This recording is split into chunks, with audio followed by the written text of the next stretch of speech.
Slow down. Nothing like starting with laughter. Hi, everybody.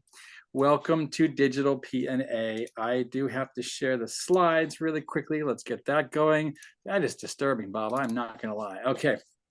So here we are. Again, thank you, everybody, for being here. I'll let more folks pop in if they decide to show up. I'm your president. I'm going to move forward. I want to show folks the membership roster so far. A couple faces we haven't seen in a while, and that's okay. But like I said, there were a few folks that said they couldn't be here today, and then one or two that are going to jump off a bit early. But as always, if you'd like to earn a referral spiff, for lack of better words, an incentive, bring people as a guest to Digital PNA. Let them know it is a chunk of time. It takes engagement and interaction, and like I said, a little bit of time out of your schedule, but hopefully we're eventually, we're starting to see value out of membership. And if not, let us know, us meaning me and all the voices in my head. But point is, we're trying to connect people not only just throughout the entire Pacific Northwest, but also to other states as our membership is growing. And I provide a $100 incentive if that person joins, and that doesn't suck, pure and simple. So I'm gonna go ahead and move on. I'm looking for a couple of volunteers for these roles. A photographer, you can take a screenshot, you can turn around and do a selfie, something along those lines. Need a volunteer for someone to be a photographer today. It looks like Kelly's stoked, thank you. Tracker, you're all adults, I don't need to read all this, but point is that you're writing down little snippets of information maybe you've heard throughout the meeting, somebody that could be sent to us, shared out in notes, somebody that you think shares, or has value and that could be shared. Looks like Marcel's volunteering. Thank you. A doodler, it's not meant to sound you have an issue like Bob's going up and down on his bouncy ball. It just means you want to, have fun, sketch something. Maybe the presentation today inspires you to create a little doodle on your side page there, something. Anybody want to volunteer for that? Well, I can be the timer since I'm speaking. I can time myself because I've got the stopwatch. Okay. Crap, that means I have to doodle. So I'll go ahead and do that. Again, it sounds like a personal problem, but I'll take that on. And let's just move on. Thank you for that. Let's go ahead and do commercials around the room. Like I said, if anyone else pops in, I will let them into the order of things. But it's for any of you who haven't given an ad before. I think all of us have, basically. Just give us an ad about your business. We'll do 60 seconds. Bob, I'll go ahead and time this for the sake of conversation, but say who you are, what your competition is, maybe what separates you from your competition.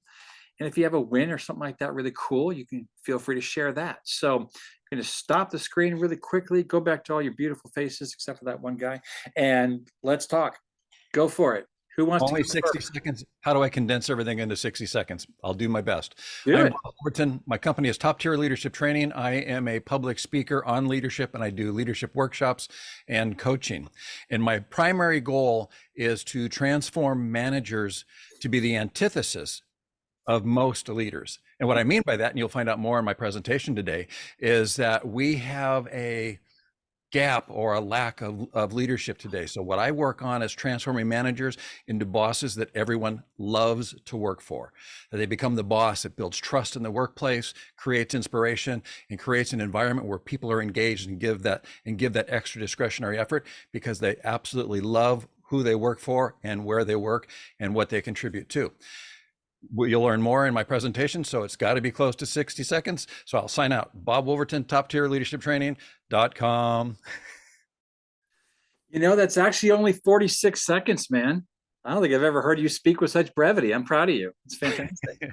All right, let's try to go boy, girl, boy, girl. So how about Kelly? Let's hear from you. Hi, can you guys hear me? I have my Bluetooth in, so I need to make sure they're actually working.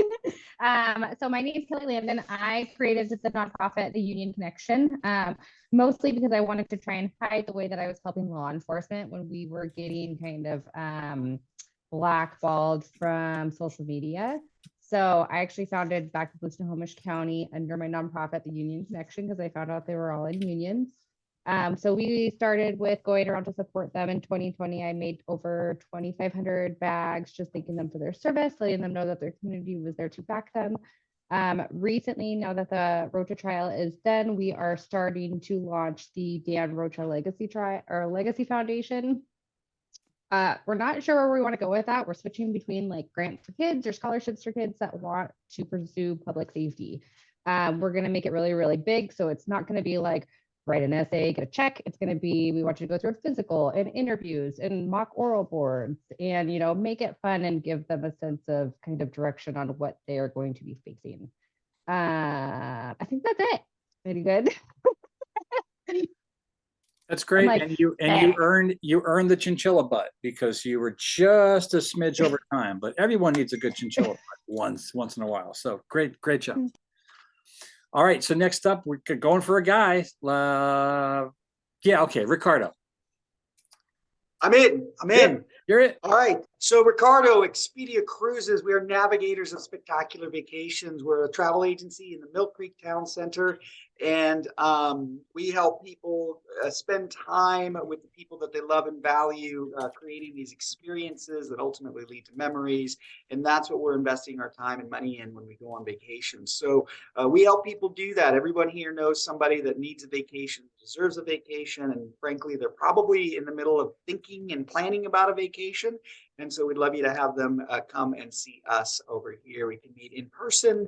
We can meet over Zoom. We've got a lot of great agents here that are just wanting to help our community go and do that kind of travel. So I'm stumping a little bit as well for, we're going to do a Princess Cruise next March. I know we'll have some time to talk about that a little bit later. But if you're not already in on this PNA seminar on the sea cruise to Mexico from LA on March 2nd of 2024, I highly encourage you to go check out the site and get a little bit more information. So, Ricardo, Expedia Cruises. Awesome. Good job, Ricardo. I'll go next. I'm Marcel Allen, owner of Dreamosity, and Dreamosity is a social media management and training company where I help people develop their own mix of marketing materials, their digital assets as they build their body of work. How do they optimize those? Because writing a book's one thing, but selling 1,000 or 10,000 is a whole nother strategy. Creating a course is one thing, getting 100 members, whole nother strategy. Making a video, great, you did a video, it's got 13 views, now what, right? How do you optimize your sphere of influence? So I really help people as they need to be steered and cheered as they navigate the internet. So if you've got questions about that, visit, I don't know, my website and set up a coaching session or give me a call because you guys know me. And what else was I going to share today? Oh, with all this digital and chat GPT and all these changes, there's going to be a huge shift from video content that's amazing and video content that's mediocre. Do not create mediocre content. If you're worried about that, let's talk. Marcella Dreamosity. Awesome job, Marcel. We'll end up with me, everybody. Hi, I am Brian. I own PNA Northwest. Thank you all for being here at Digital PNA, but I also co-own tiny little cool company called Laugh Tech with Marcel Allen. On my screen, she's right there. So we're just kind of awesome. I'm not going to lie. We have a job that no one really does on the level that we do. We teach people of all ages, all sizes, all colors, all food groups, doesn't matter, how to become better, more confident and competent speakers using humor. We can do individual training sessions. We can do engagement sessions with multiple people in a room. We love working with police forces. We love working with organizations that have negativity within the ranks, for lack of better words, whether it's a cubicle hell or management is to being negative and detrimental and they need to improve their own way of being leaders and actually getting people to lead versus, check their attendance policy, check their sick pay. People don't want to show up to work. There's a problem. We like to work with those types of folks. We also do comedy nights, local or not local. We'll travel. We're incredibly fun sized and can fold up and we'll travel anywhere and take care of people wherever they have need to laugh. That's us in a nutshell. How about that? How about that, everyone? Cool stuff? Yeah, good. Anybody? Very cool. All right, so we're going to go ahead and go back to the slideshow really quickly. I know you're excited. Share screen, 16 buttons to hit. There we go. Can you see that now? Yep, can we see it? Anybody? Okay, good. We're going to do this now. We're going to talk. We're going to go back around the room and talk about something. I want everyone to take, really as long as you need to. We've got the time now. We're missing like 8 people, but share with us something you absolutely love about your business. I want you to really think about this and not something trite, not something silly, maybe something that you're just really proud about. And then let's also talk about what maybe you're not exactly thrilled about. And what I mean by that is maybe it's something you need to improve, something you need to work on, and asks you have, something in particular. Because we're kind of a hive mind here, or ideally, if everyone were on the call today, we're actually a growing digital community. And the point is, we all have a lot of ideas. Some of it may be, not applicable, or applicable because you may not have even thought about the angle someone brings to the table here. So let's go ahead and think about that. I'm not going to leave this up on the screen because hopefully we can just repeat this a couple times. So again, share something you really love about your business, and then something that you think that maybe isn't as shiny, and maybe you're looking a little bit of advice for. Okay. Would anyone like to go first? Bob? Okay. Yep. Since I'm speaking today, I'll go ahead and go first. So the thing that I love about my business is that when I give a talk or when I give a training, when people are so inspired when they leave to go back to their place of employment and make positive changes. And you can tell when they're so inspired, like the light bulb has come on. I absolutely love that feeling. Even though I'm not doing it for them, I like to say that I give them kindling. I put kindling in their bucket, but they have to take that kindling and build their own leadership fire. But that's why I've been doing it for so many years, because when the workshop is over, when the training's over, and people are just so inspired, it's like, oh my gosh, I've got all these new tools. That intrinsic inspiration, I absolutely love that. That's what keeps me coming back. The challenging part, and so I've kind of shifted my focus, as many of you that have known me for several years here, my focus has been primarily on the executive level of organizations. I have shifted that because what I continually hear from executives is something like, if I had better managers, my business would be better. So, the executives are the decision makers. They're the ones that hire you. And so basically what they're telling me is, in their mind, the business is in the managers.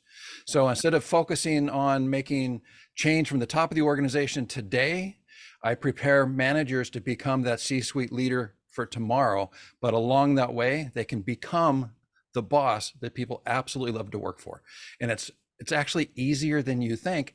But as you'll hear in my talk later today, or later this morning, this afternoon, the clock is, when you get to be my age, time goes really fast.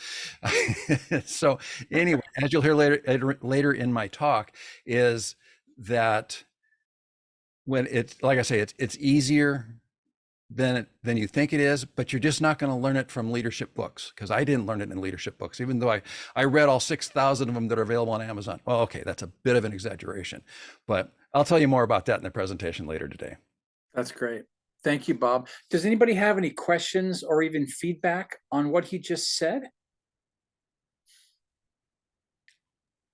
I love, and I see this as a theme across really all the PNA groups, but I absolutely love, Bob, that you're passionate about the end product is really about people, right? And the way that you're serving others and you're serving people, and that your outcomes are and success is measured in what they're accomplishing and what they're able to do that's helpful to them. So I absolutely love that. Thank you, Ricardo. You hit the nail on the head. If we were playing charades, I'd be doing this. Exactly. Anyone else have any feedback or even a question for Bob? Okay.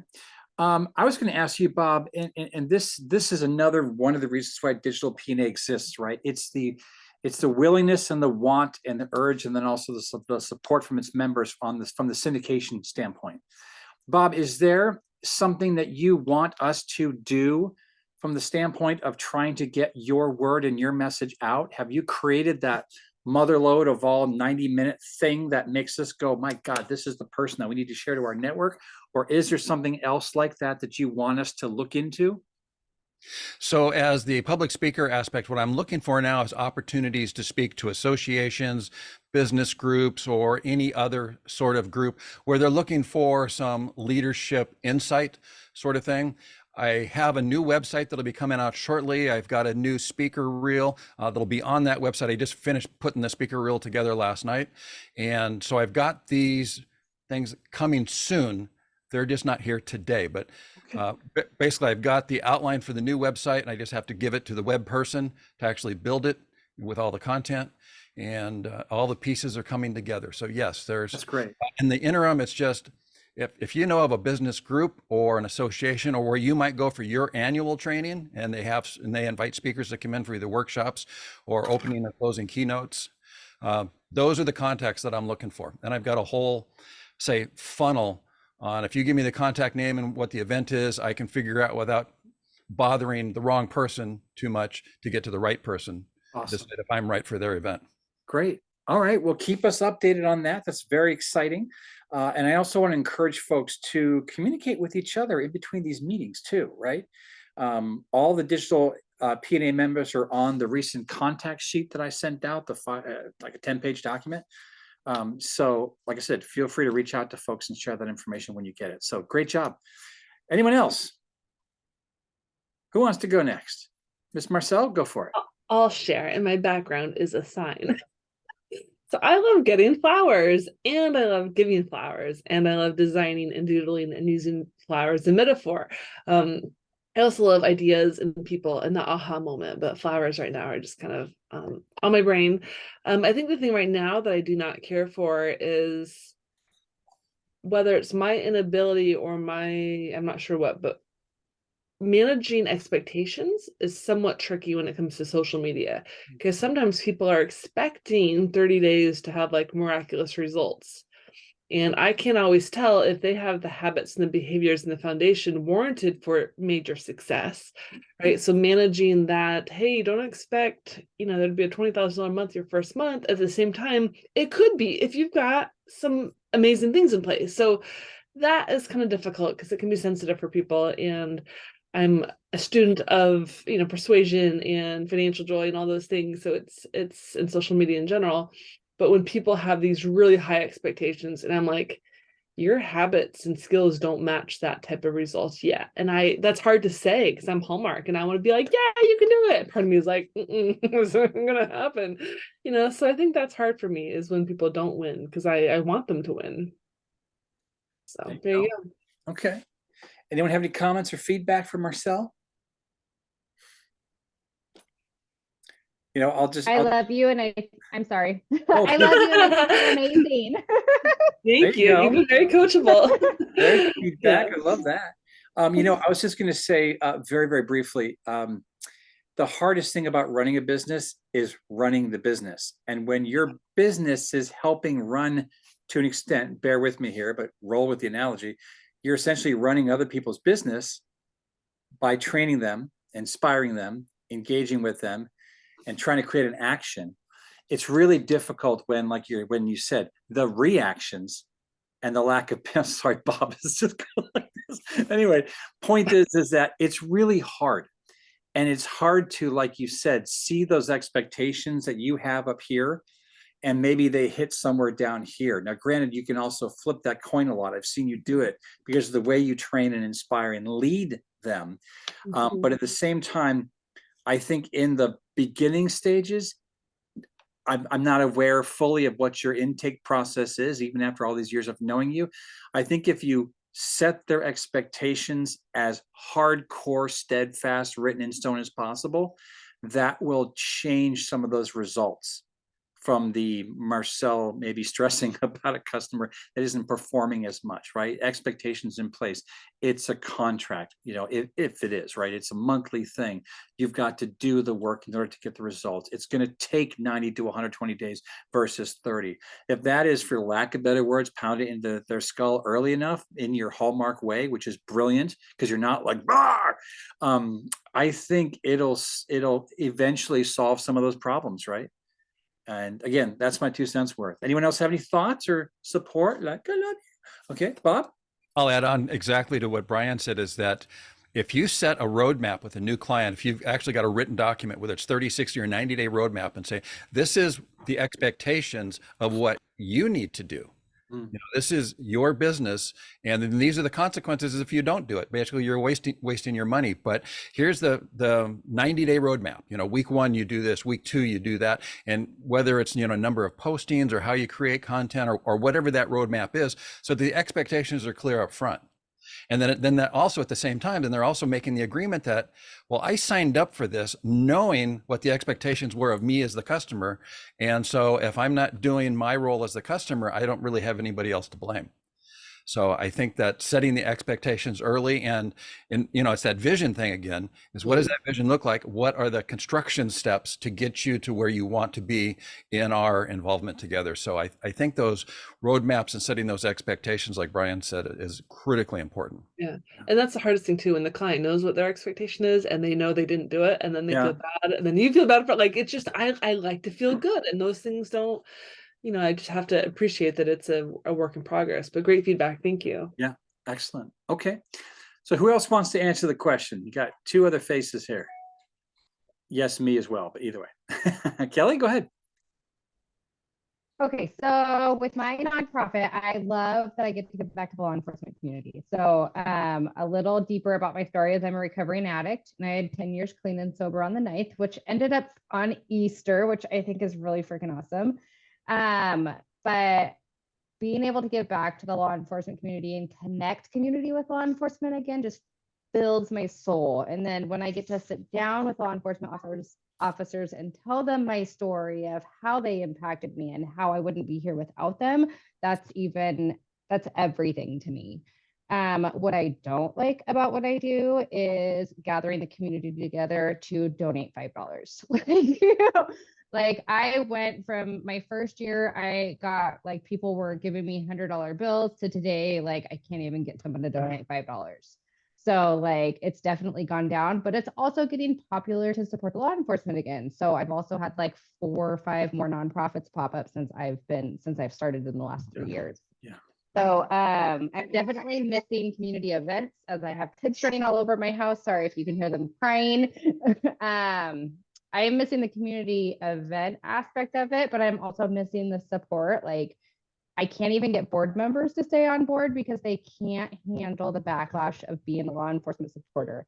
And that's hard. Like you have to have that backbone. And me and Brian had a one-on-one the other day when I was in tears after something that happened. And I was just like, man, they hurt my feelers. And now I'm like dusting myself off. I got my makeup on, I got my game face on, and I'm like, okay, it's time to make something happen. I just add fuel to my fire. So yeah, I think that's it.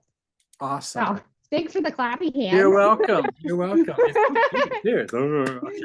Anyone have any comments or feedback for Kelly? Keep up the good work. Yeah.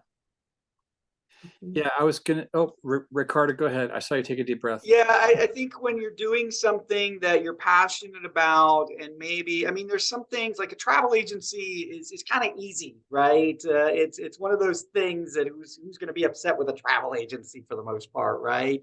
And then the things that people find, to get upset about, I think always amazes me.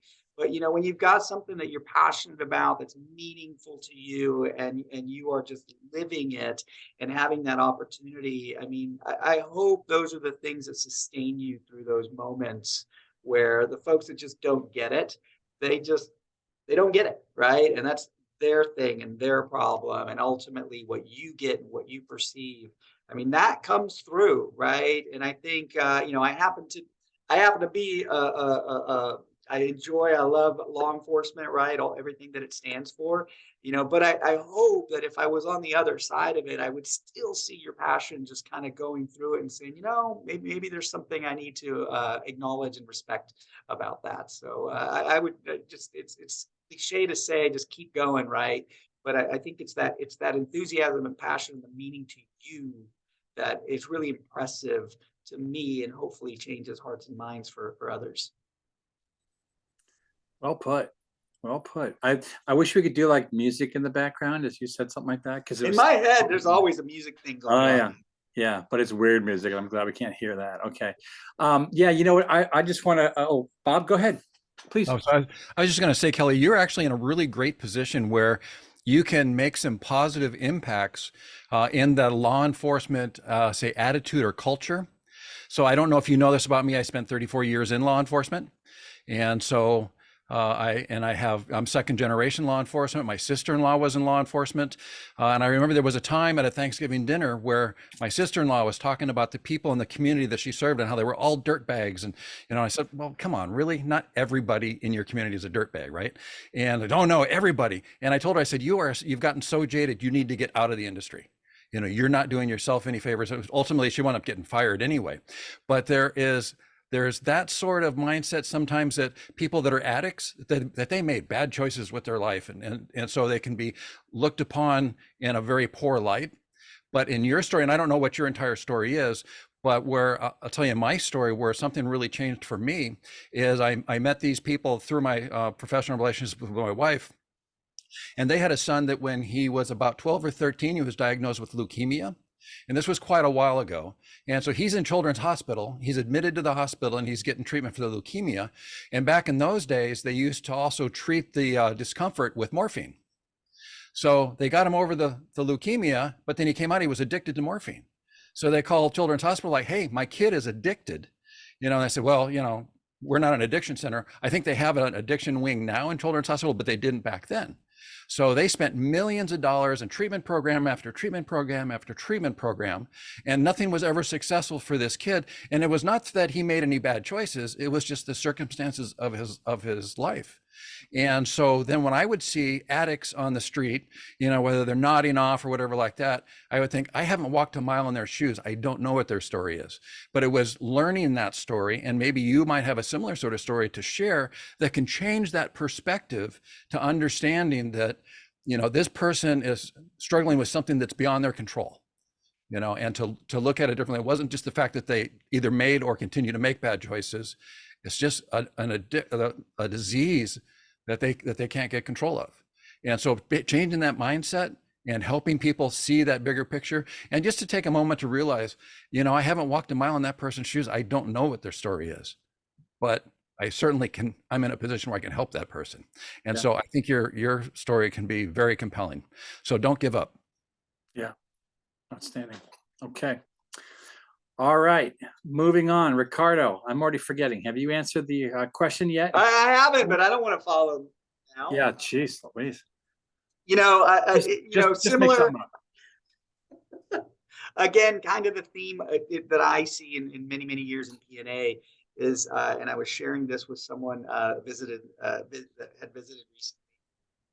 PNA is very service oriented. All the people that are in it, regardless of their company or their product or their service, we are all very, very people service oriented. And that's one of the things that I love about what we do and what I do as a travel agent, a travel agency owner.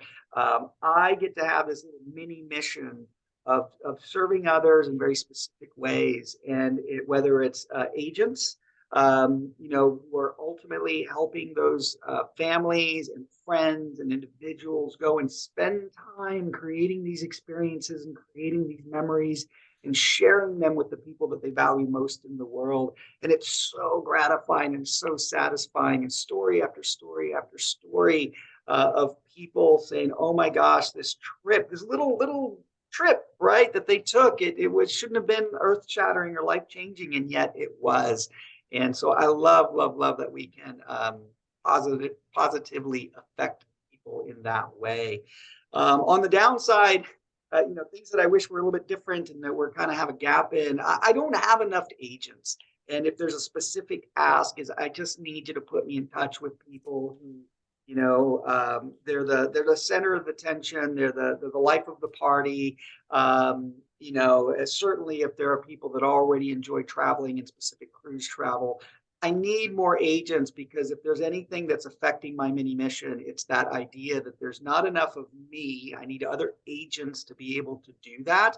And we absolutely do not have enough. I need like 5 more agents yesterday to help us help our community. And it's a real struggle that I'm having. I know lots of people are having trouble with that kind of staffing, quote unquote. But it's significantly affecting my ability to create or kind of fulfill that mini mission. And so anyways, and yes, to Marcel's question in the chat there, it is 100% commission. There's no partial wage or salary around that. I've toyed with it a little bit. The model doesn't quite lend itself to it, but short answer, 100% commission. So Ricardo, do you have a posting or a PDF document that outlines what it really is, all that you need from the answer you just gave Marcel to more details, requirements, on-site versus from home? There's probably a PDF somewhere. I don't have it readily available. We have in person, we have these little brochures that we can hand out. On our website, there is a join our team link, and it takes you to a wonderful series of pages that walk anyone through the information around, hey, what's it like to be an agent with Expedia Cruises, from the beginning to what it looks like and the costs and the investment that you put in terms of your time and the training and all of those pieces. There's a fantastic website that's out there to help people get that information just without feeling like they're committing or having a conversation with me.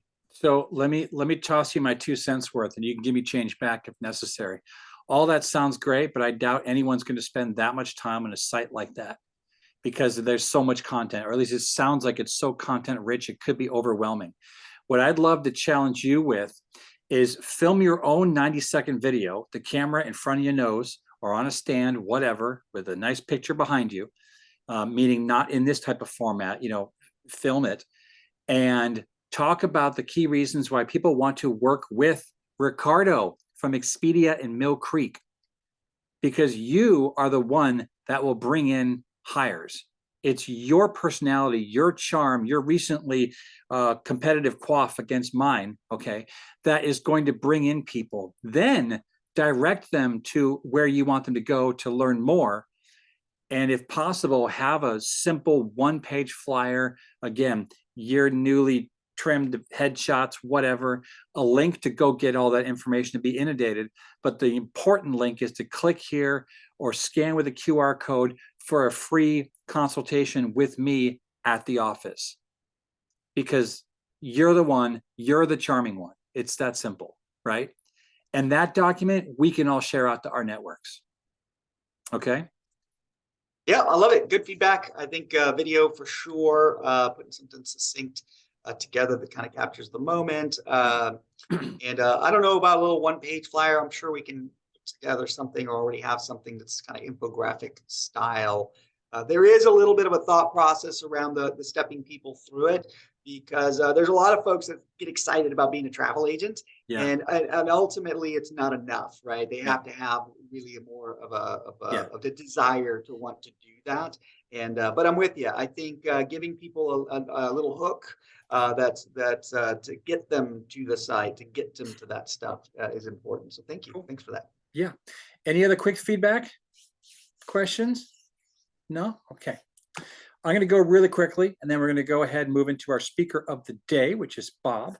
I'm just going to say that, and I kind of said this during the commercial, what Marcel and I do with our clients is kind of stupid amazing.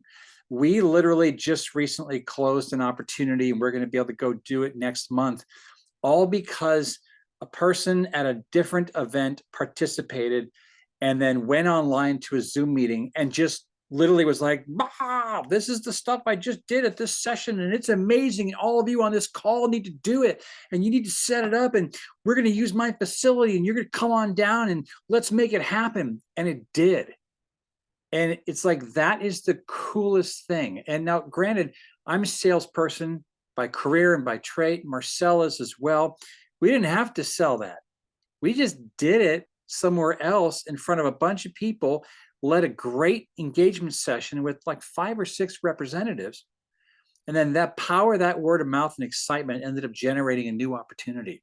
So I'm just stoked about that type of thing. And if I could say, and it's kind of a problem that Ricardo says or talked about it too, we're not enough yet. Like, what I'd like to change about our business or improve upon, I just don't think we're enough yet. And I would love to eventually be able to pay someone an hourly rate, blah, blah, blah. But it would be a heavily commissioned opportunity where we can also find someone who can go to other chambers and be able to give even a light version presentation in front of X amount of people and kind of become an extension of our sales force above and beyond the power of the networks that Marcel and I both have. Because still, there's too many people that say, they do what? So even with all of our efforts, there's still that question out there. And I don't think as of yet we've come up with the best solution for that. So we're working on it. We've got a lot of cool things coming in 2023 still, but that's something that I think isn't as shiny as everything else we do.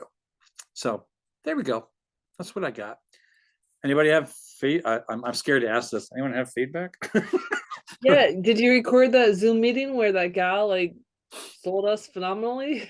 'Cause I hope you Unfortunately, did. I wasn't at that meeting, so no, I don't. Ah, I wish. the more you know. It's But we okay. have a testimonial for her. It's actually on our Instagram, I think. Yeah, yeah. Yeah, which is a link I put in the chat window. So, okay. Nothing else? Excellent. Let's go back to sharing screens, everybody. Very exciting. Once again, I have to hit 16 buttons and 10 screens and everything else. Oh my gosh. Still not a fan of all those buttons. Okay, share screen. I'm excited to announce that Bob is our speaker of the day, everybody. I've known Bob for what, 6 years now, I think. It's probably about right, because you've been part of an original location that, and then you transferred to a different PNA location, and now you're part of DigitalPNA as well. And then the blip happened, and here we are. But we all made it to the other side. That's fantastic. You're the owner of Top Tier Leadership Training. Consider yourself a leadership coach. The contact information is there. I'll put in the chat window later as well. Bob, because we're just actually a little short on time, our tangent ran us over a bit, which I'm actually thrilled about. I'm going to go ahead and give you sharing controls. I'm going to stop this, let you share, let you launch into your presentation, and I will give you the yellow at 10 minutes. At 19 minutes, I'll give you the red. And if for any reason you don't obviously see it or make note of that, I'll just interrupt briefly and give you a time shout. Okay. So Okay. it's yours. Take it away. Actually, I was just looking. Okay, don't have that here, and I just want to check one other spot. That's all right. So basically, I'm just going to ask everybody to go to the upper right hand of your screen because I'm not going to screen share. But if you'll go click on that view, and then go to speaker view rather than gallery view. We got that as long as I'm making noise, that should put me top and center in your screen, and that's all that we'll need for today's presentation. Oh, excellent. Okay, so good afternoon. Like I said in the commercials earlier, my name is Bob Wolverton. I'm the owner of Top Tier Leadership Training. I focus primarily on being a public speaker on leadership and doing workshops. I used to do coaching. I'm kind of transitioning out of the coaching, but I haven't totally eliminated it yet. May come back to that in the future. But the bottom line is, as I said in the commercial, is I help managers become the antithesis of most leaders. And the emphasis is on most leaders, because I transform managers into the boss that everyone loves to work for. Like I said, they create trust in the workplace, they inspire people, and they create an environment that just invites engagement and discretionary effort by the employees. Now, when I say the antithesis of most leaders, because my perspective of leadership is that truly great leaders are like orca whales. Now, you're probably wondering what could possibly be the connection between great leaders and orca whales. Well, from my years or decades of experience, what I've come to realize is the reason that they're similar, orca whales are an endangered species. Now, we know they exist. We've seen photos of them like you just saw. Some have seen videos, and a few rare people have actually seen an orca in the wild. Now, I live in the Pacific Northwest. I have a boat. I'm out in the water. And all these years of boating, I still haven't seen an orca whale yet, but I know they exist. Likewise with great leaders. We know they exist. We've read books about them. We may even have stories, and some of us may have been lucky at one point in our life to actually have worked for a great leader. But again, it's so increasingly rare. Now, there's a young gentleman that I got to meet last year that I really respect, and he's come up with some really great ideas. But one of the stories that he came up with was very poignant about the lack of good leadership in our business environment. Now, this guy that I met, I actually got to meet him and his wife back in Nashville last year. And when he was a very young child, he had a teacher. I think he was in the 5th or 6th grade. And at that point, he was considered a problem child. He was on the verge of getting kicked out of school, but there was a teacher that saw something in him. And this teacher changed the trajectory of his life. The teacher's name was Mr. Jensen. And he does a talk about how this changed the trajectory of his life. And because of this change in the trajectory of his life, he's been able to travel around the world. Well, on kind of a slightly related note, he was on the East Coast, and I don't remember exactly what the circumstances were, but he was interviewing a man that owned a chain of sporting goods stores. And this man was so proud of what he had built. And to hear Clint talk about it, he goes, the store was beautiful. Everything that you could possibly want related to sporting equipment is in this store. And it was laid out beautifully. And in my mind, when he's telling me the story, I'm kind of thinking of like Dick's Sporting Goods here locally. If you've ever gone into a Dick's Sporting Goods, I mean, they've got everything you could possibly want, and they're beautiful, clean stores. And so I'm kind of picturing that sort of thing. And so this owner, he was so proud of the business he built and all the chain stores that he had built. And his philosophy was, if you're not growing, you're going out of business. Well, and I don't know exactly what caused Clint to do this, but the next day he went back, and he's a young guy, pretty much the age of the employees that work in these sporting goods stores. And he goes in with his baseball cap on backwards. And obviously he dresses at the same clothing stores these young people shop at. So he identifies with them very well. And he says, I'm thinking about applying for a job here. He goes, but I just kind of wanted to get an inside scoop of what it's like to work here. So the employee that he's talking to kind of like looks around, making sure nobody's listening to what he's about to say. And he goes, I hate it here. It sucks. Because I've got applications in at several places. As soon as I get something, I am out of here. As soon as I get something else, I am out of here. Well, this turned into be like a secret shopper business for Clint. What he started doing is he started going around to businesses, being the young person that he is, and asking the employees like, hey, what's it, I'm thinking of applying here. What's it like to work here? And the vast majority of the time, people would go, it sucks here. I hate my boss. I can't wait to get out of here. As soon as I get something else, I'm gone. Now, there were a few instances, the orca whale instances, where people go, oh, no, I love working here. It's great to work here. But those were very, very rare. And then he would report back to the executive level about what he learned, like either why things were so great, why the manager was so good, why people loved working for that manager, or just the opposite, which it was just the opposite most of the time. Now, some of you may remember back to about 2015, the Gallup survey company, they did a poll of 7,000 employees. And from that survey, it revealed that over 50% of the employees surveyed said they had quit a job because of a bad boss. That was pretty significant. I mean, that was pretty eye-opening for the time. But in 2019, another company did a completely different survey, and they surveyed over 15,000 employees, so over twice the number of employees. And what they found in their survey was that 43% of the people surveyed had quit a company because of a bad boss. Well, this particular survey was a little bit different, and they went a little bit deeper, because you think, oh, okay, well, the Gallup poll said 50%. This is saying 43%, but where the difference was, there were another 14% that had left multiple companies because of a bad boss. So between people that had either left one company or multiple companies, we're at 57% combined. That's a 7% increase from just the survey from just 4 years earlier. So this starts saying, at least to me, it would indicate the trend is going in the wrong direction. But here's the really shocking number from this second survey that I found really interesting. There was another 32% of employees that wanted to quit a bad boss, but they hadn't yet. And there might be a whole bunch of contributing factors. I know there was a point in my life where I wanted to quit a bad boss, but my spouse's business was geographically confined. And if we were to move, she'd have to start her business from the ground level all over again. So I'm kind of like, okay, I can stick it out, sort of thing. So there can be all kinds of sort of things. Maybe it's a school district. Maybe your kid's in a really great school district and you don't want to move your kid. And so like, I would love to quit, but I got to stick this out. So that's another 32%. So there were actually only 12% of people that work for an orca whale, and that's why I relate great leadership to being orca whales, because this 12% is like great leaders are an endangered species. Now, when I got promoted into leadership, my experience was probably like almost everybody else. And my experience was sink or swim, figure it out on your own. And that's what most people's experience is, because, for example, if you have a sales team, it's usually the top salesperson that gets promoted to be the sales manager. Well, that doesn't mean they know anything about being a great leader. They were a really great salesperson. That's what they know best. And then in my case, I got promoted because I did the best on the written test and the oral board. didn't mean that I knew anything about leadership.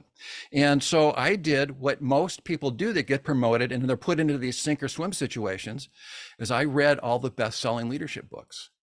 Any class that had the title or word leadership in the title, I attended those classes. I was trying to become a better leader, because none of us wake up in the morning thinking, oh, I'm going to go to work and I'm going to be a crappy leader. No, none of us do that. We all want to do well. We just don't know how to. So we resort to, the best-selling leadership books. I even started a leadership book club at work because there were a group of us. We all wanted to learn how to be better leaders. But I recently came across an analogy that I thought was just spot on. I mean, talking about hitting the nail on the head. This YouTube creator from the United Kingdom, he's decided he was going to read the top 40 best-selling books on investing money. And he was going to take what he learned from those top 40 best-selling books and follow what he learned. And he was going to be rich and he was going to retire early. And it was so funny because you watch his video and he goes, you notice I'm still here. I'm not rich. After reading these 40 books, basically he summarized the information that he took away from it is spend less than you earn and invest the rest. That was his takeaway from 40 investment books. Well, that's kind of my takeaway from these leadership books. I mean, everybody I think that's in a leadership position, that's in this sink or swim environment, they're doing exactly what I did. They're reading the best-selling books and it's just not working, which is evidenced by that survey that we just saw, where only 12% of the people are happy with their boss. So what I did differently is I went back to college and I got my bachelor's degree and master's degree in management and leadership. And then coupled that with my 30 plus years of experience in leadership positions. And I was also a leadership instructor for 12 years. And what I've developed is I've developed these speaking topics where I can speak to groups of people and give them the foundational tools that will help them transform into the boss that everyone loves to work for. Now I focus on 3 topics. My most popular topic that I talk about now is titled The 3 Responsibilities That Come with Every Promotion. And when I say it comes with every promotion, that is so true. The only thing that changes about these 3 responsibilities is your scope of influence. So if you get promoted to first line supervisor, these 3 responsibilities still apply, but they apply to the people you're responsible for, which might be just your team. And if you're a middle manager, same responsibilities, but the scope of influence is bigger. It might apply to an entire division or to the entire or multiple divisions. And if you're at the CEO level, then it relates to the entire organization. So the 3 responsibilities are the same. The only thing that changes is the sphere of influence. So in this talk about the 3 responsibilities, what I do is I get people to focus on their leadership role in a completely different way. Because usually when you talk to somebody about, what do you do for, your employer? And they'll say, oh, I'm in charge of this, or I'm in charge of that. I get them to strike those 4 words, I'm in charge of, out of their vocabulary and think about their leadership role in a completely new way.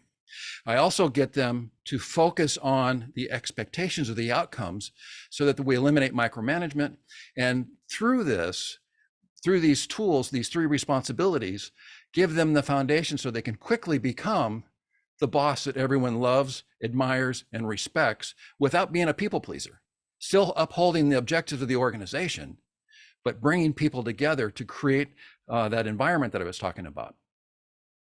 Another talk that I give is called fire prevention. It's actually supposed to have a D on the end of the first word, fired prevention, how to prevent from getting fired, ethical decision-making in the workplace. And so the things that I talk about here is how to recognize the red flag warnings in your organization that your organizational culture is shifting off course. And there are distinct red flag warnings. And if you don't take action on it, it's going to change your culture. Because what happens is behaviors that get performed in the workplace, if they're a little bit off course, if you don't do the little rudder tap, the little course correction, that behavior is going to get repeated. And as soon as that behavior is repeated, it just became your new organizational culture. And then further down the road, somebody does something a little further off course from that doesn't get corrected, and that becomes your new organizational culture. So my whole thing is, if you as a leader, as a manager, as a supervisor, if you had the ability to prevent somebody from getting fired, wouldn't you want to do that? The reality of it is exactly your responsibility to do exactly that. And I teach people how to recognize those red flag warnings. The other thing I do is I talk about thinking outside the box. Just because your organization has done something a particular way for years after year after year doesn't mean it's still valid, that you should still be doing it that way. So I challenge people to think differently and challenge what I call scripts in the workplace. And then the third talk that I like to give, and this one is really a lot of fun, is theories of human motivation in the workplace. Now, this talk is a lot of interactive dialogue, because really what we're trying to get to is an understanding: is it incumbent upon the employee to come to work already motivated to put in a hard day's work and put in a full day's work? Or is it the responsibility of the employer to create an environment that stimulates motivation? And when we get into this discussion, it's really amazing the different perspectives. But overall, there's 6 different theories of human motivation, and they fit together like a jigsaw puzzle. They all play off of each other, and they dynamically change. One will be more dominant than another at some point in time, and another point in time, another one will become more dominant. But it's important for people to understand these theories and how they relate on the human physiology and psychology of how they choose the behaviors that they choose. Because in some cases, you'll have an employer that'll say, yeah, you know, Joe's just not motivated, Joe's lazy or whatever. Well, I can guarantee you Joe's motivated towards something. It just may not be what we want. So when we understand these theories of motivation, we can align those behaviors and get Joe to be motivated in the direction that we want, rather than the way that Joe is doing it. There's one of the theories that I really enjoy talking about, and it's called equity theory. And equity theory basically shows that we have a cognitive calculus going on in our head at all times in the workplace. We don't even know that it's happening. It's built into our DNA that we recognize inequalities just instinctively. So if I'm sitting doing my work, but I've got a coworker, Joe, next to me, and Joe's making the same amount of money I am, but Joe doesn't work near as hard as I do. Let's say I'm doing 60 miles an hour in my work, and I'm just working like crazy, putting in all that discretionary effort, and Joe's over here doing 10 miles an hour, and he's making the same amount of money that I am. There's going to come a point, and I'm going to say, this inequity, I have an internal need to resolve this inequity. And I might go to the boss and say, hey, Joe's a slug here. You need to like kick Joe in the hind end and get him up to 60 miles an hour. Or maybe I don't want that interpersonal conflict. I don't want to be the finger pointer. So then you know what? I'll do 10 miles an hour. Why should I work so hard? Or another way to restore that equity is start using my sick leave as more of a reward. You know what? I earned that sick leave. I deserve it. I work way harder than Joe, so I start calling it sick. Absenteeism or increased absenteeism is a red flag warning that there's some inequity issues going on in the workplace. And these are the types of things that we talk about. And that that equity theory, that can kill morale quicker than anything within an organization. Now, I'm going to ask you a question here. What I would like you to do is take a moment and think of the most influential person in your life. That might have been a sports coach, might have been a parent, might have been a faith leader, might have actually been a boss in the workplace at some point. So take a moment and picture in your mind that most influential person in your life. For me, it was a sports coach. It was a high school sports coach that made a huge difference in my life. And still the way that I look at life today is because of that person. For Clint Pulver, I was telling you about earlier, it was his 5th or 6th grade teacher, Mr. Jensen. That was that most influential person in his life. So think about that most influential person in your life, and now think about what were the characteristics that caused them to be the most influential person in your life. These are some of the things I discuss in my talks, because when we recognize what causes somebody to be influential, what their mindset is about their influence on somebody else, or in essence, their leadership, we can start to emulate that in ourselves. And we can take those 4 words of I'm in charge of, maybe it's only 3 words. Take those words and just eradicate those from your vocabulary and look at your leadership role in a completely different way, so that you are more like that influential person that was so influential in your life. Now, we have, for a long time, there was a period of thinking in leadership training that there were natural born leaders. People were just born, either you were born a leader or you weren't. I can tell you with 100% confidence, that's baloney. Everyone can learn to be a great leader. Great leadership is not an intrinsic trait. Great leadership is indeed a learned skill. And those are the things that I talk about. And that's where I was saying in the introduction earlier this morning, on Friday afternoon or at the end of a workshop, when people leave and they're so inspired because that light bulb has come on, they've eradicated those 4 words from their vocabulary, and they realize the difference between what they're doing now as a leader and how they could become an orca whale. People get so inspired because, like I said, people don't wake up in the morning thinking, oh, I'm going to go to work and be a crappy leader today. No, they want to do a good job. That's that intrinsic desire about how we raise through the levels of personal growth. We want to do a good job. But like those investment books, the best-selling leadership books aren't going to get you there. But with my decades of experience, my academic experience, my years as a leadership instructor, I can give you tools that will get you started. Now, there is no McDonald's fast food drive-through for leadership skills. You have to put the work in, kind of like Marcel was talking about. You have to put the work in, and it's not going to happen overnight. You can come in and say, oh, I'm going to change my philosophy and I'm going to do X, Y, and Z. And your employees are going, really? You went through another training class, didn't you? You have to prove it through your behaviors, and that takes time. But when you get the focus and you realize what causes a great leader to be a great leader and how easily you can do it. And like I said earlier, it's easier to do than you think. And that's what I love doing. So if you know of any groups, any association meetings, any business work groups, anything like that, or any place, like I say, you might go for an annual training, maybe you go to an annual convention or something where they bring in speakers to either speak about leadership or do workshops, breakout sessions. Those are the types of things that I would love for you to feed my way. If you have a contact person in the organization, they may not even be the event planner, but if you could give me that contact information and what the event is, I can quickly figure out my way to the event planner and see if I'm a proper fit for whatever their particular event is. And I am virtually, because this is Zoom, out of time.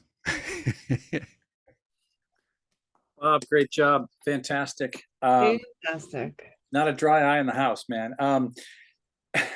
I think honestly, you should call this Free Willy, or something, or I guess Free Your Willy would be inappropriate, but it's the inner orca thing I'm trying to get with. I think that was brilliant. Let's open up for questions. Anybody has questions for Bob? Oh, I have so many questions.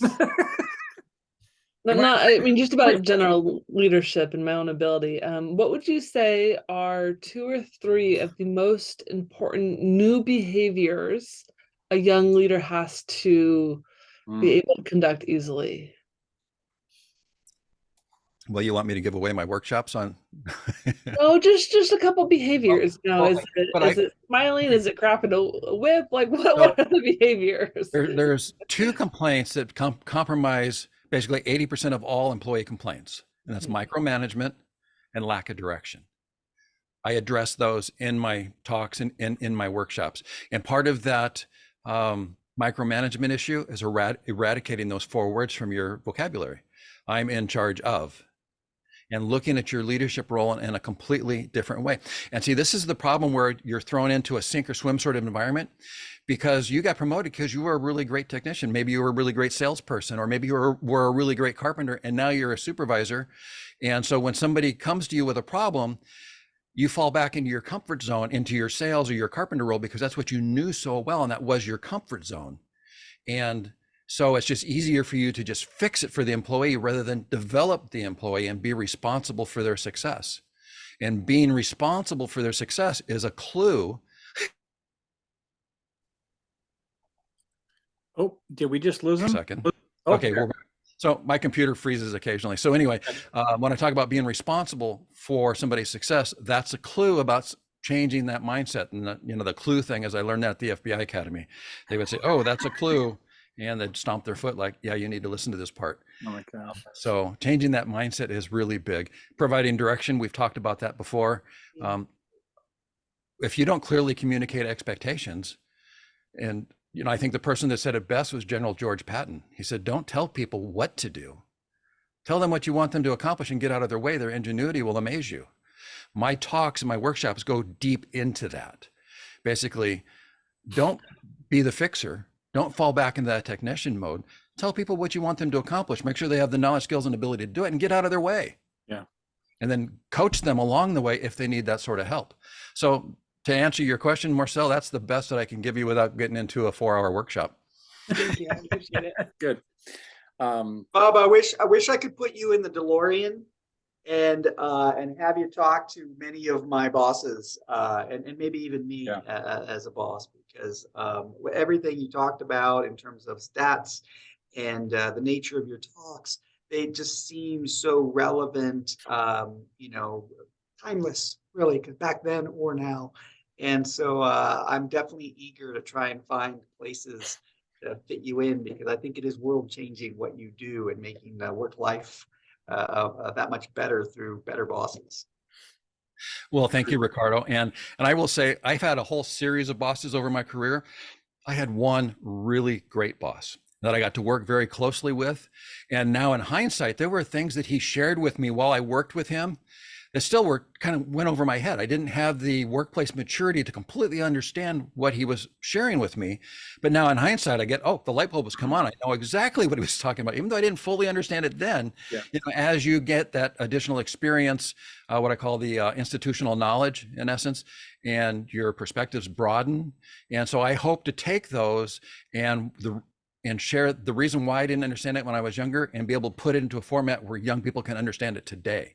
So they can put it to use to basically catapult their leadership success, so that they're not struggling like you saw in the sink or swim photo, that they are floating in luxury. Yeah. I'm going to have to run. I'm really sorry, but I do have a question. So when it comes to you going to do your presentations and talks and workshops, two questions, I guess. One, who do you typically initially engage with, right, in that organization?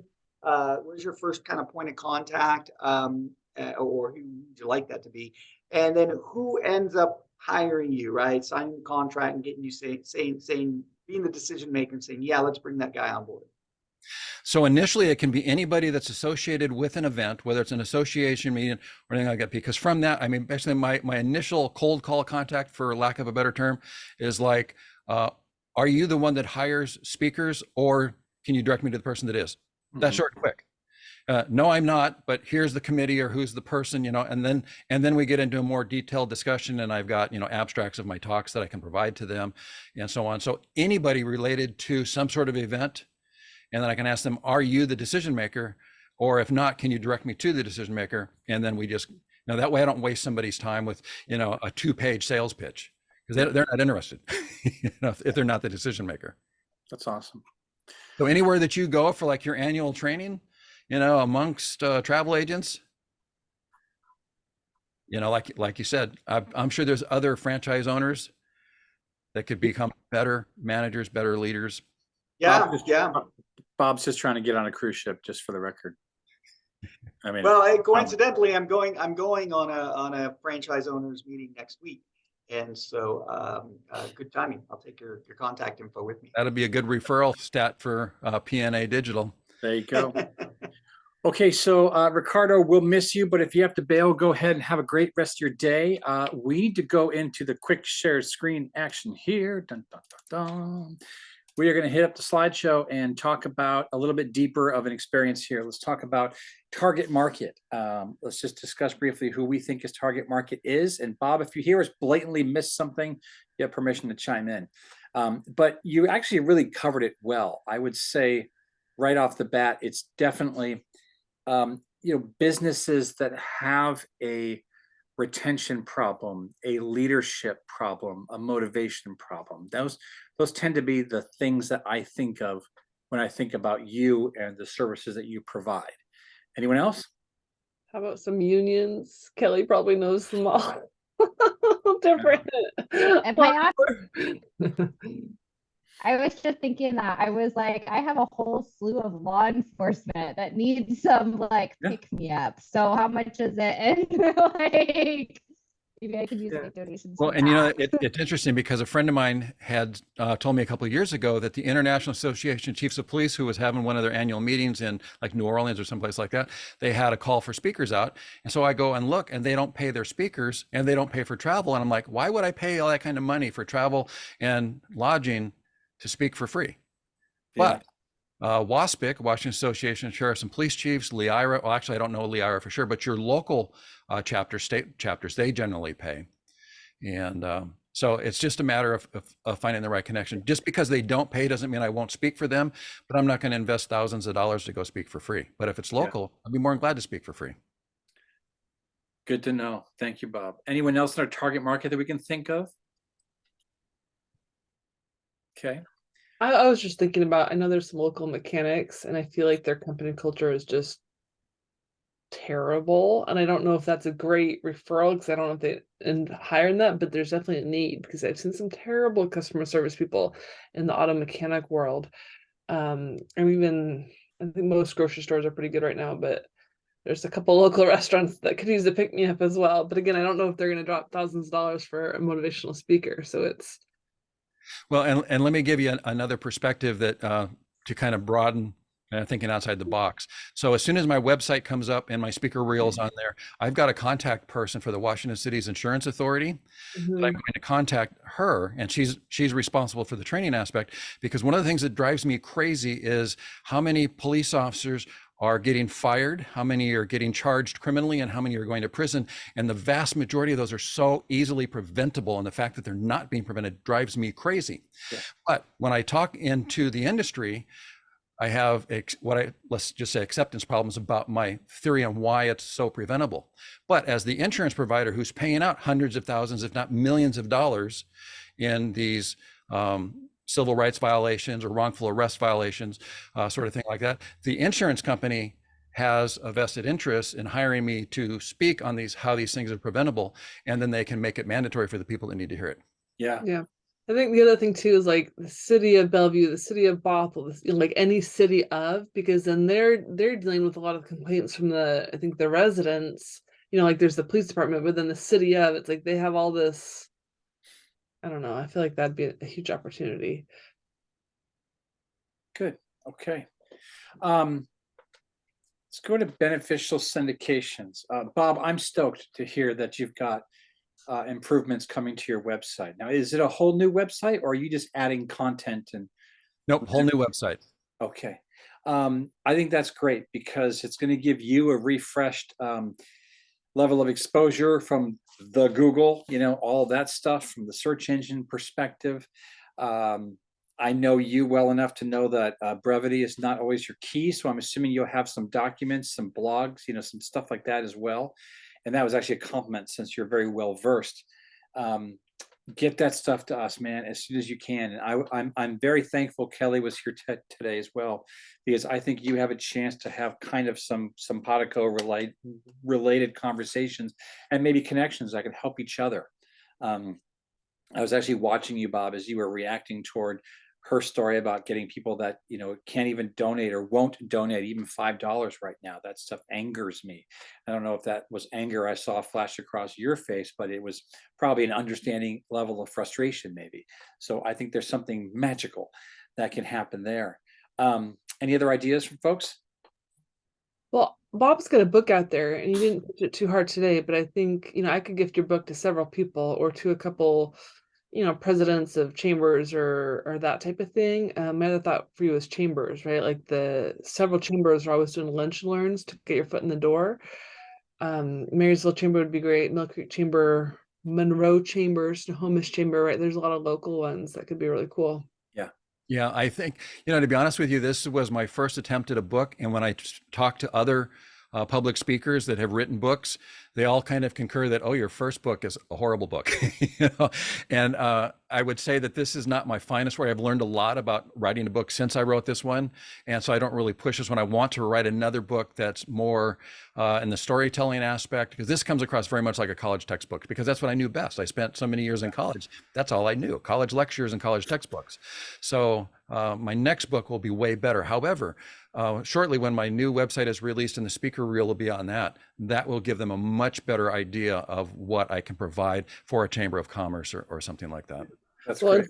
speaking about books, I think to publish on Amazon, you only really need 16 pages for it to be a book, right? So sometimes short and sweet is what people want. Just consider it. I'm working on some short stories, so. Yeah. Well, and that book is on Amazon. The paperback's not available any longer, but it's still available in Kindle and Audible.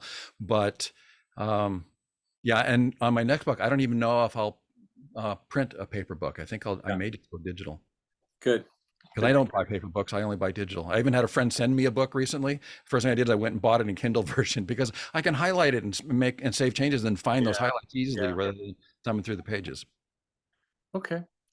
Outstanding. Thank you, everybody. I'm going to move to the next screen because of the other categories thing here. I want us to think outside the proverbial box here, right? Or in this case, 16 by 9 frame that all your bobbleheads are floating in right now. Aside from what we see here, I think some of these could actually help Bob from the standpoint of increasing his referral network and possibly his sphere of influence. A book coach, there you go, a business strategist, trademark attorney, business law. They could potentially help Bob, but also us. What are the businesses can we think of to bring in to invite the digital PNA to help at the same time everyone's sphere of influence grow? I would just rattle off everything here. If I'm being totally honest, these are the ones I want really badly. Yeah, even like life coach, counselor, therapist, right? They're probably hearing people bitch about their terrible jobs. Or a business attorney would be great. The contracts part and the, and then event planner. Didn't we get a recruiter, Brian, that joined PNA Bothell? Like We have an IT recruiter that just joined the Mill Creek chapter. Yes. I don't know if that might be good. Yep. Any other ones that we can think of? Or Bob, is there something we've not mentioned you'd like us to keep our ears open for and eyes? I was going to suggest the prosecutor's office needs a little pick me up. Yeah, I think it'd be hard to get one of them to join a networking group, whether digital or not. But I mean, it's a target, right? Yeah, they might not know that we exist. I don't know. It's true. Yeah, the biggest one on that list that you've got right there is event planner. True. Yeah, definitely. Okay, excellent. Again, Bob, thank you so much. Appreciate you. Oh, I didn't mention this. We had a cancellation for the speaker. And just last night, I contacted Bob, and I'll be honest, I ugly cried and begged him. He didn't make me salute or anything crazy. He said yes, and I appreciate you stepping up to the plate. Don't say that people had tears in their eyes. I was ready. Crocodile tears, baby. Anyway, thank you for stepping up.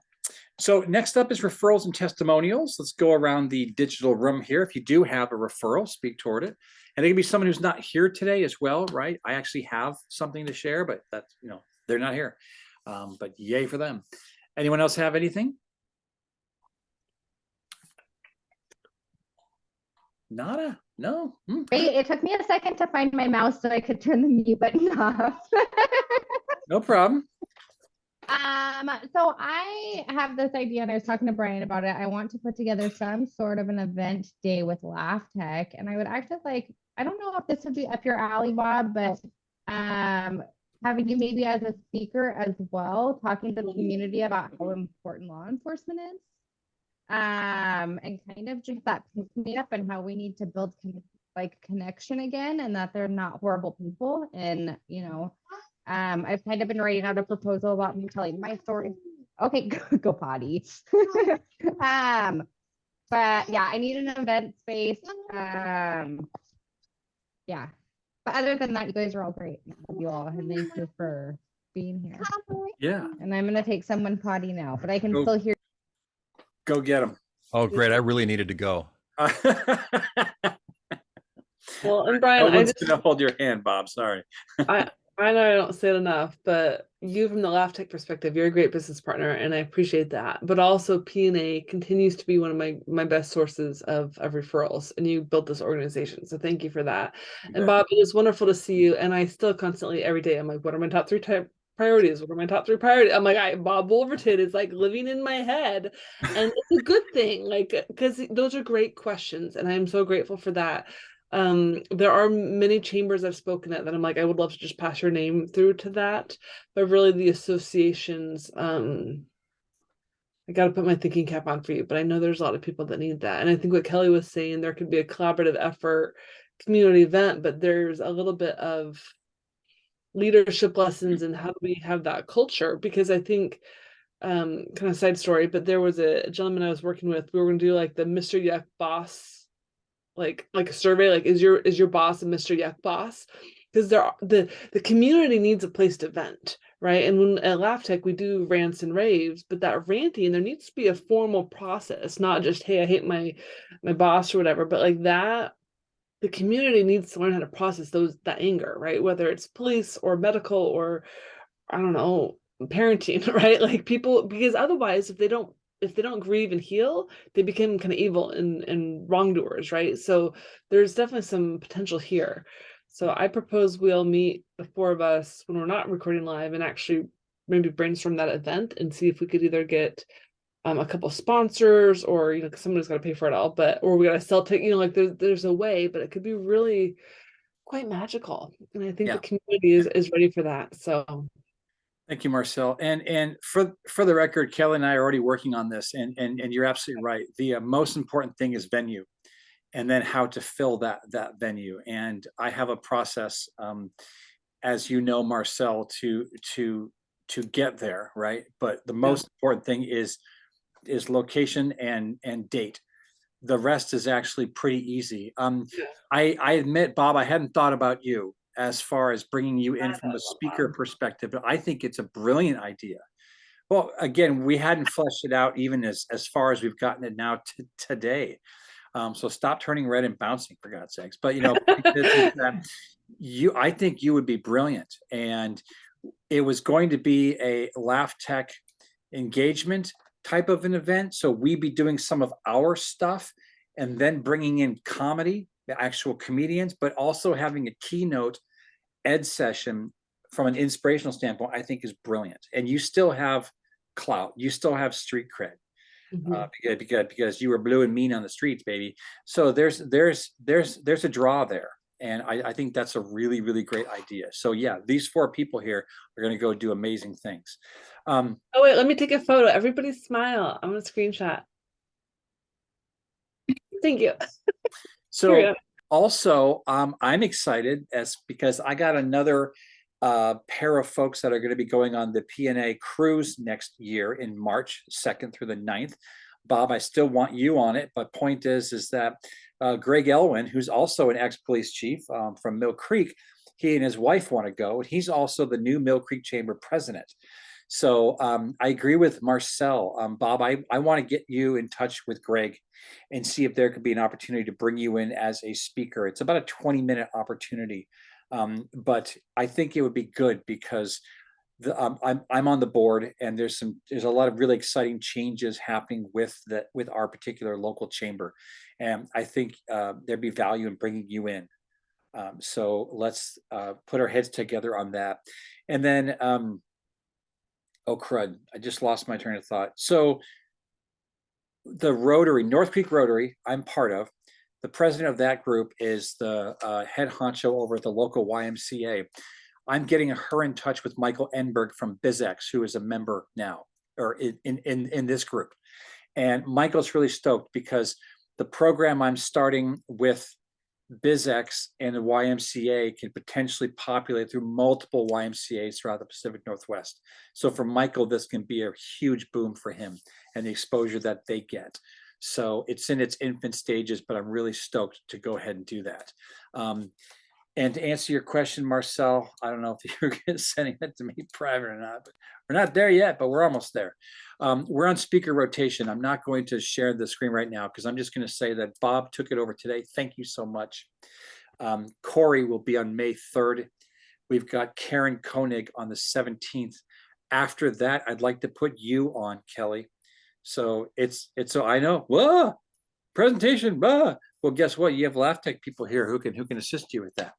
But I don't know that date off the top of my head, but remember we're twice a month, first and third Wednesday of each month. So we'll get you that date. We are now at announcements. Marcel, you have something? Because if not, I've got the screen to share too. Yeah, so I want to share, if you're part of the Revenue Ringlet, our next meeting is on the 22nd, which is a Saturday. So if you're not yet a member, you can still join. It's either $111 a month or $800 just to get started. But the Revenue Ringlet, we are having movers and shakers making magic from the revenue perspective and growing their digital footprint and making really tough budgeting, choices, because at different levels of our business, we have to, like Bob was saying earlier, put that CEO hat on, and we have to learn new skills. So if you want to talk about money and how to win with the internet, the Revenue Ringer is a place you should be. So we'd love to see you there. And then also I got the link for comedy night. If you want to come do improv, we would love to see you as well, because people on that stage can then go make a video because they're all empowered. It's fantastic. Yeah. So with that being said, she stole my thunder, dagnabbit, but hey, there we go. That is coming up on the, what's the date? Good heavens. The 19th of next month, May 19th, fun time, $15 pre-sale for $20 at the door. We've sold out the last couple months. That means 80 plus people in a room. It's fantastic. Bob, you can bring your bouncy ball. No one will judge you. Maybe, okay, maybe a little. And then information on the cruise can be attained here. And that's it from the standpoint of events. If anyone has stuff also going on that you don't think we know about, please let us know, right? We'll get that in the slide deck here ahead of time and make sure that people, know what's going on. I'm going down to Engage the Homeless tonight. Is anybody else going or want to go network there with me? Oh, It's like a happy hour type thing. I got my kids, sorry. Yeah. I'll keep you all in mind when I'm there. How's that? Marcel, do you have any of the PNA invitation 3x5, 3.5 by 2 business cards? I will be promoting something else, I believe. You should But bring some. I will Poach. check to see. Poach. Okay, very good. I want to put a very strong reminder out to all of you as well. Again, to consider helping and being paid to help from the invitation perspective. It doesn't matter where they are in the Pacific Northwest. If you think they'd find value in what we're trying to do here and growing, I'm a little surprised. Out of the 14 members, we had 5. That's not usual, but at the same time, spring break just ended for most, and this is the new week after all that. So I get it, that stuff happens. But I'd love to have a huge problem of having 20 plus minutes just to get around the room for advertisements, right? So let's go ahead and keep inviting, because I'll incentivize you for it. Pretty please. So if anybody has any questions, let me know. Anything else before we say adieu? Dramatic pause. I think we should stop the recording and then plan a time when the 4 of us can talk about